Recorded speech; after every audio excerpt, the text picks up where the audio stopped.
ቤተሰቦች ዛሬ ደግሞ ይዤላችሁ መጣሁት እንዴት አድርጋችሁ ዙም አካውንትን መክፈት እንዴት እንደምትችሉ ይሆናል ማለት ነው። ዙም ብዙ አይነት ጥቅሞች አሉት። በተለይ ቪዲዮ ኮንፈረንሲንግ ለማካሄድ የተለያዩ ትምህርታዊ የሆኑ ነገሮችን ሪሞትሊ ሆናችሁ መከታተል የምትፈልጉ ከሆነ የመጀመሪያው ዙም አካውንት ሊኖራችሁ ይገባል ማለት ነው። እንዴት አድርጌ ነው ዙም አካውንትን መክፈት የምችለው የሚለውን ደግሞ የማሳያችሁ ይሆናል ማለት ነው። የመጀመሪያው ምንድነው የምታደርጉት? ብራውዘር ላይ በመሄድ zoom.us ብላችሁ መጻፍ ይሆናል ማለት ነው።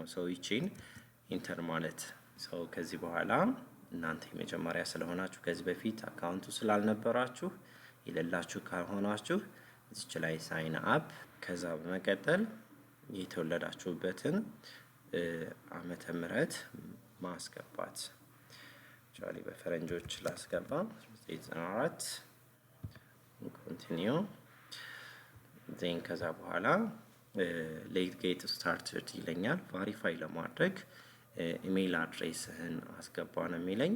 ኢሜይልን እዚች ላይ አስገባለታለሁ።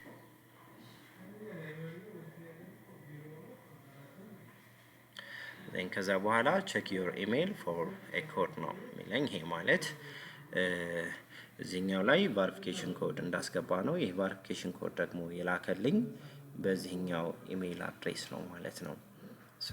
ኢሜይል አድሬሴን አድርጋለሁ። ኦሬዲ ከፍቼ ነው የጠበቅኳችሁ። እዚህኛው ላይ ኮድ ልኮልኛል ማለት ነው። እንደምታዩት እዚህ ላይ አሁን ይችን ኮድ ከፍታትና ይችን ኮድ ምን ማድረግ ነው? ኮፒ አደርጋትና እዚህኛው ቫሪፊኬሽኑ ጋር ፔስት አረጋታለሁ ማለት ነው።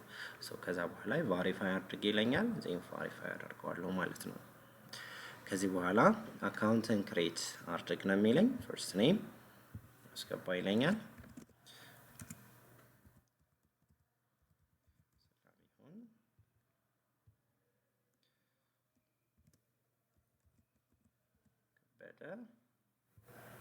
ፓስወርድ ምን ይለኛል? ፓስወርድ መስት ሃቭ አትሊስት 8 ካራክተር 8 ካራክተሮች ሊኖሩት ይገባል። ይሄ ማለት ርዝመቶቹ ማለት ነው።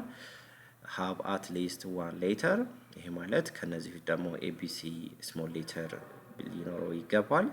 ዜን ሃቭ አትሊስት 1 ነምበር which means ዲጂት ሊኖረው ይገባል። 1 2 3 እያለ ዜን ኢንክሉድ ቦዝ አፐር ኬዝ ኤንድ ሎወር ኬዝ ይለናል። ይሄ ማለት ቅድም ካራክተር ብሎ ወይም ሌተሮቹ ምን መሆን አለባቸው? አፐር ኬዝ which means small letter and capital letter መሆን አለበት። the password must not contain 4 consecutive character for example አንድ 1 2 3 4 5 ABCDE QERT ይሄ ማለት ወይም የኪቦርድ እያለ መሆን የለበትም። አትሊስት የተለያዩ መሆን መቻል አለባቸው ነው የሚለው።